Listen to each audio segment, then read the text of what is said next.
all, welcome back to my modern homestead. My name is Janet, for those of you who are new here, and if you are new here, welcome. If you're not new here, welcome back.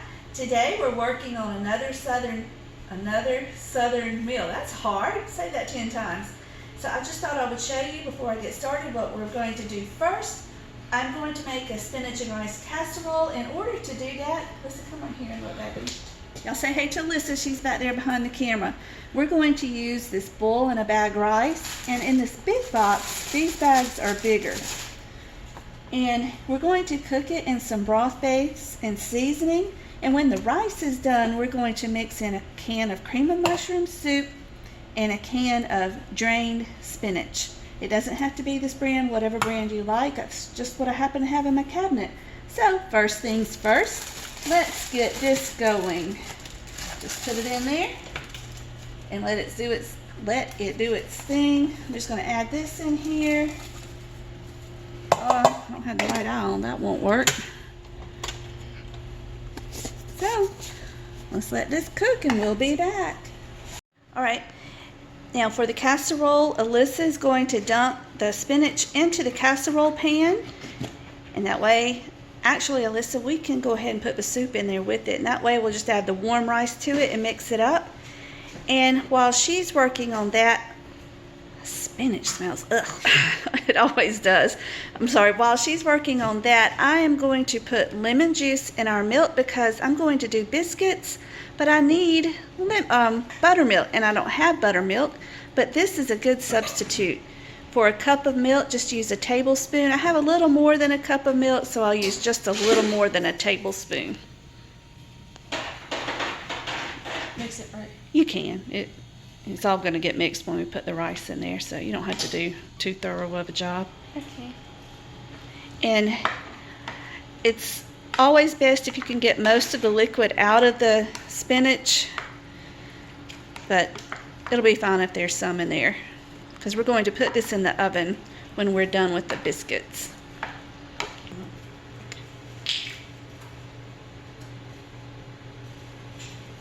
Right, last time I used this lemon juice, I was canning and squirted it everywhere. So there's 1 tablespoon and just a little bit more for the cup. There we go. And this will just clabber. Is that what you call it? I don't know.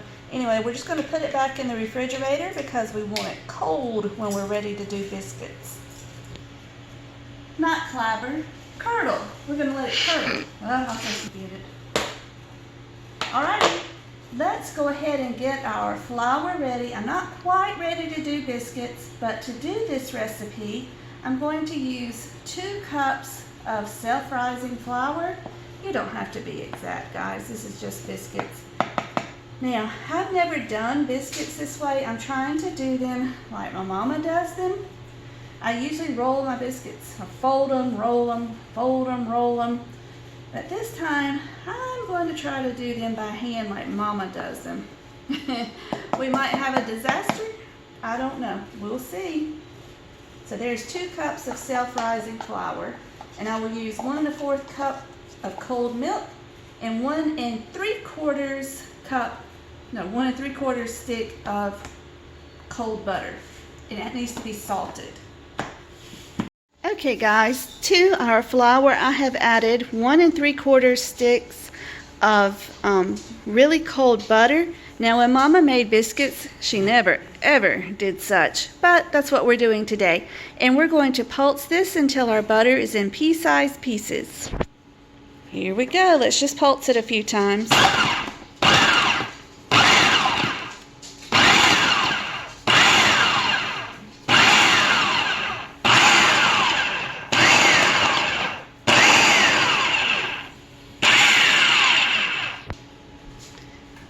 Okay, I lost count.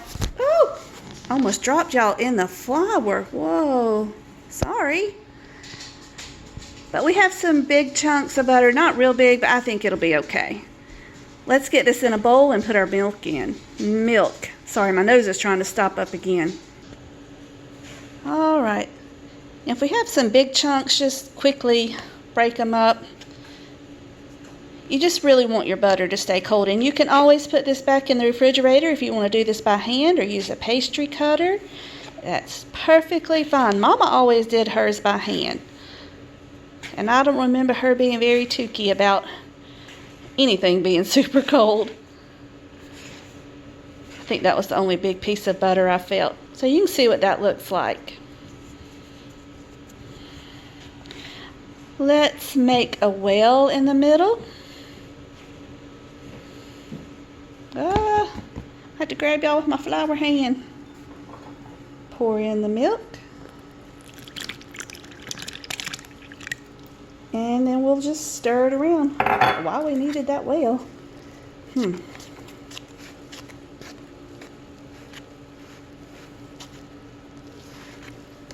We'll be back. Okay, 2 cardinal rules of cooking. Never trust a Pinterest recipe unless it's from me.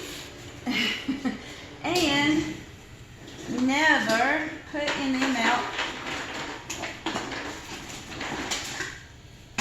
Good grief. Sorry, I was working on the ice maker. Never put in all of your milk at once. Whatever your recipe calls for when you're doing biscuits, never put that much in there to begin with. I should have known better. That is a no-no. So we're going to add a little bit of flour till we get a biscuit consistency.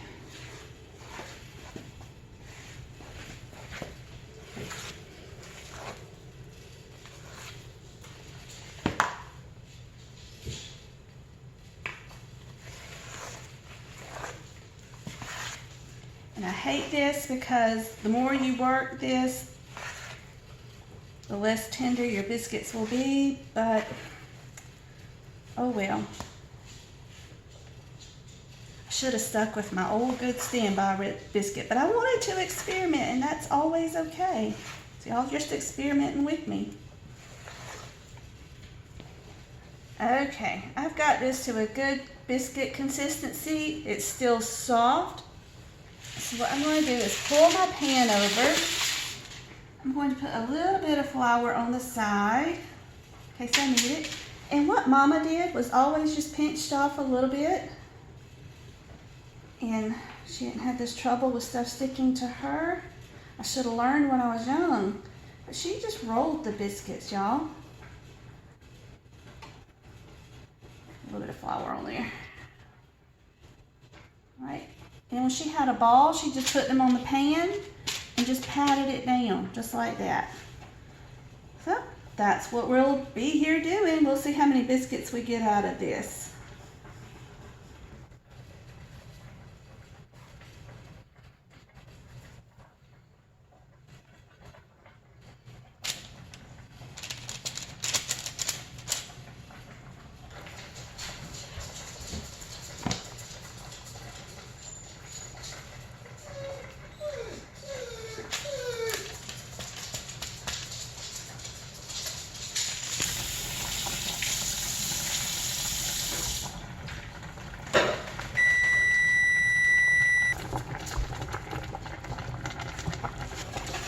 All right, perfect timing. We're going to take this off the stove and drain it and get it into the spinach and soup mixture. Okay, the rice is out. We're going to let it sit there for just a second so I can get these biscuits in the oven because the oven is preheated. They're not the prettiest in the world, but they'll just have to do.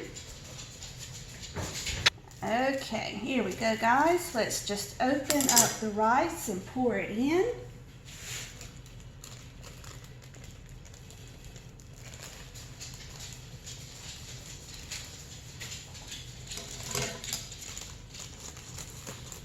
Whoop! Not all over your counter. Take that plastic out because that won't be good. And ta-da! This is basically done. I do recommend keeping a rag close by, especially if you're messy like me and it's fogging up my glasses. So anyway, just mix it up and then it's ready for the oven. Alrighty, we've got that good mixed. Now, if you would like more soup in this, that's fine. If you only want to do one thing of rice, you can make up flour, that's fine. Actually, If you were desperate, you could eat this right now. But we're going to put it in the oven just to make sure everything's warmed through. You could put cheese on this. You could put chicken in it. I've used it as a meal like that before. But right now, the biscuits are in the oven. When I put them in, I set the timer for 12 minutes just to keep an eye on them. So when the biscuits come out, we'll turn the heat down and put this in for just a few minutes. Alrighty, guys. As soon as Alyssa turned off the camera, she said, "Mama, you should put cheese on it." So here we go. I'm not gonna put a whole lot because our meal is heavy on the fats already. It's going to be fried.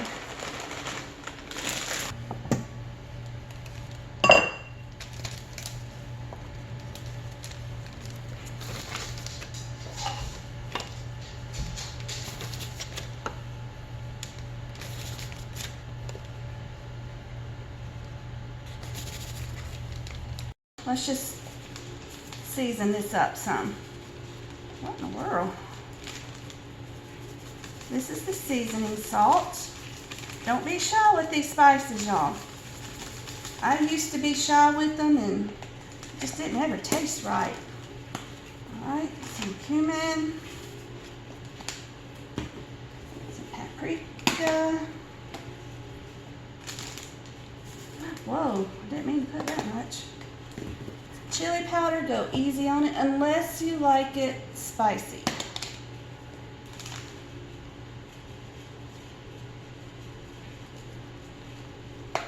Some black pepper.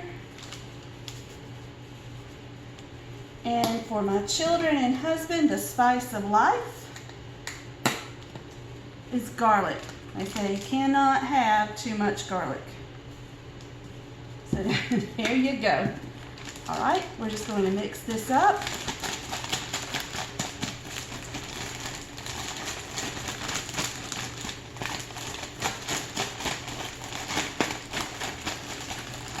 And as we cut our back strap, we'll just drop the pieces down in there. A lot of people cook the back strap whole. We do not. We like medallions. I'm just going to add a little bit more black pepper. Earlier I said black powder. Don't add black powder to your mixture. I don't think that would be too yummy. All right, let's set this to the side until the biscuits are done.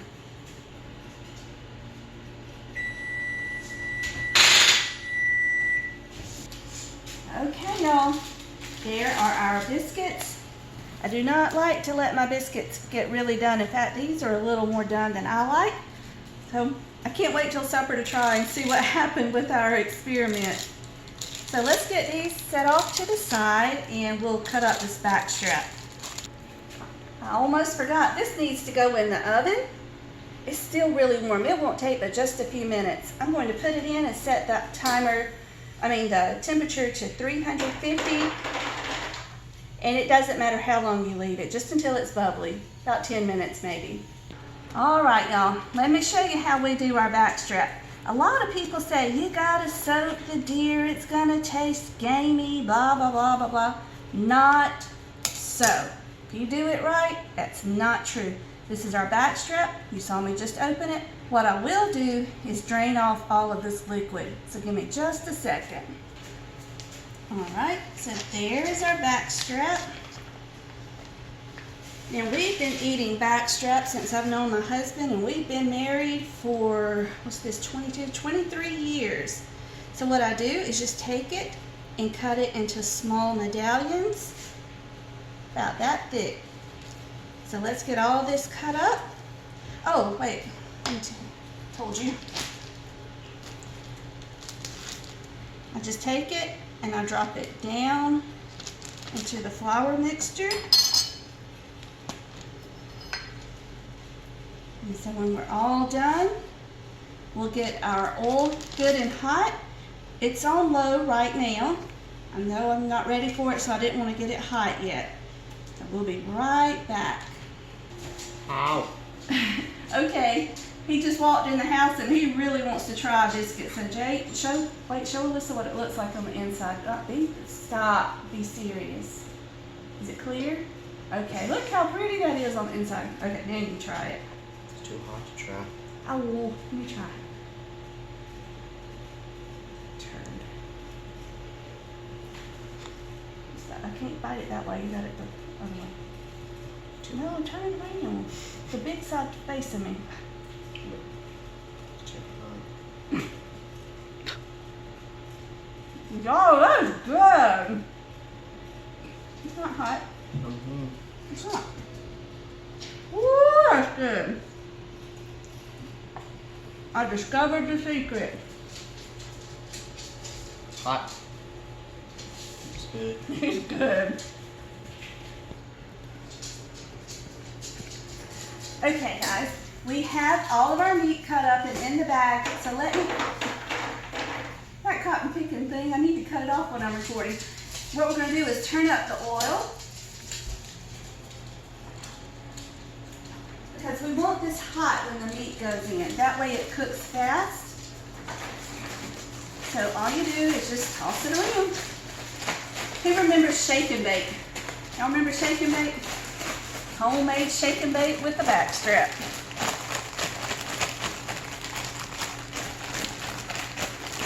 There we go. Once it's all good and coated, it's ready to cook once the oil's hot.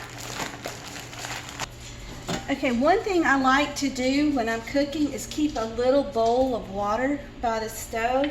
That way I can just dip my finger in, nothing. Now if this grease is ready, it will splatter and sizzle. So just remember that. And I also like to go ahead and get my plate ready with napkins. Not using a paper plate today because I like it to be a little bit more sturdy for this. And excuse all this. That's waiting on Mylar bags. All right, let's get out our casserole. Oh, yeah. There's our spinach casserole. See, just let the cheese get good and melted. That's all you need to do to it, really. Just let it get warm.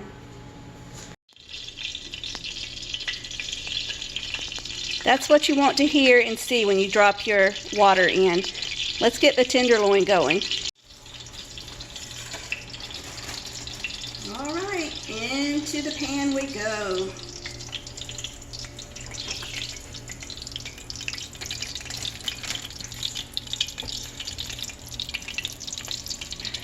Alrighty. I won't like to use the overhead lighting.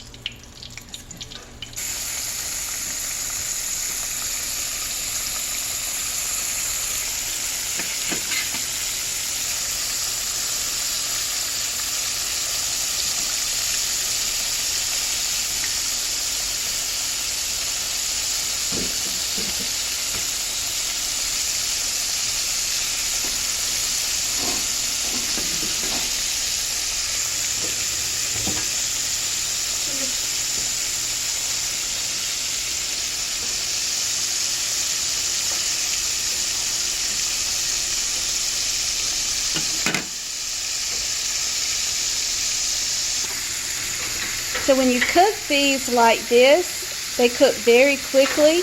It only takes a few minutes on each side, maybe 3 minutes, 4 minutes on each side. Not long at all, just until they're brown and they are basically done.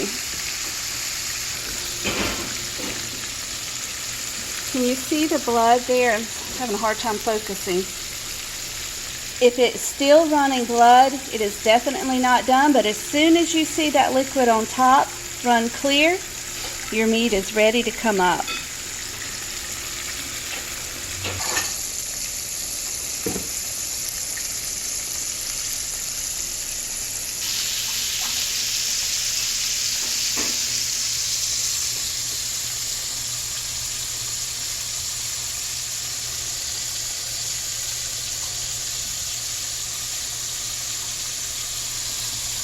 Remember, keep a wet rag close to you. Be careful cleaning close to the eye.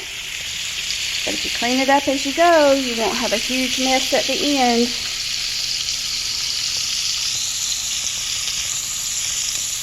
Almost done. We have this left over. So what I will do is write on here that it's for deer meat and then I'll put it in the freezer for our next meal. Okay, let's drain off some of this grease very carefully because it's super hot. Just leave just a little bit. And we will make some gravy out of it. See all of that? It's not burned. It'll be great for the gravy. If I had more milk, we could use that. I don't have any, but I do have some cream, but we're going to use mostly water.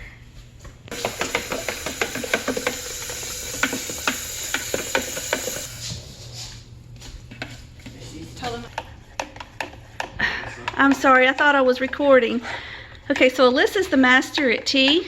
We heat up in the kettle 4 cups of water, and we put in 2 family-sized decaffeinated tea bags and let it steep for as long as you want to. We've left it overnight. It's been just fine. Then in the pitcher, we mix at least 1 cup of sugar. Alyssa likes 1.5. I do 1 1/4. Some people do 2, but that's way too sweet for me. And you just mix it up and your tea is made. So right now we're going to get started on the gravy. All right, these are our pan drippings. This is some flour. We're just going to, that was about 2 rounded tablespoons of flour. Listen, if you hear me say anything crazy, let me know. You guys, sometimes, all the time, my brain gets ahead of my mouth and I just say the oddest things that make no sense. I'm not totally crazy, I'm just in a hurry. All right, so we just let this cook for a minute. Don't let it burn.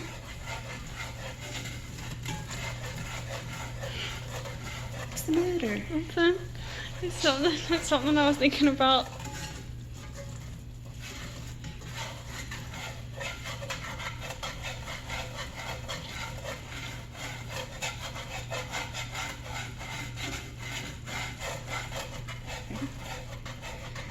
All right, guys, to this, I have 2 cups of water, and you're gonna think it's gonna mess up. Don't stop stirring. It will be fine. All your pan drippings are in there. You're deglazing the bottom. It is amazing. Just keep at it.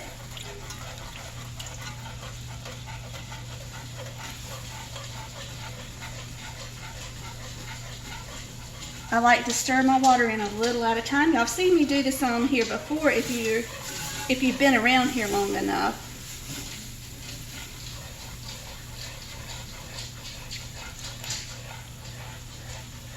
And I tell you, every time I think I've messed it up because it gets so thick and clumpy. I think, oh no, but that's just the way gravy does if you make it homemade. And if you've got pan drippings in there, you're going to have some lumps because they get coated with the flour. But you don't have big clumps of flour. There's a difference.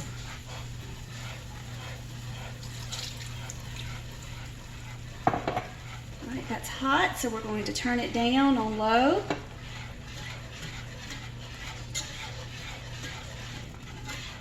Oops.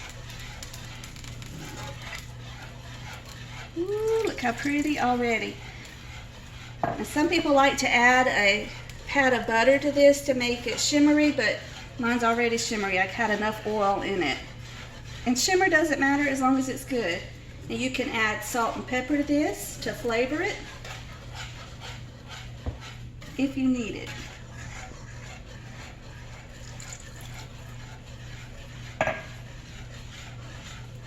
There we go. Now you can also add cream to this if you would like, or milk. You can leave it just like this, whatever you would like to do. All right, and the last component of our meal are our garden green beans. And once those are heated, supper is ready. Hey everybody, we are done with our meal and it is time to eat. So just to recap, we have backstrap, gravy from the pan drippings, homemade biscuits, spinach and rice casserole, and garden green beans that were canned in beef broth. So we're all done. Thank you so much for joining me, guys. You know I love it when you come and spend a few minutes with me. So until we meet again, and you be blessed and you be a blessing to others. You know I love you guys.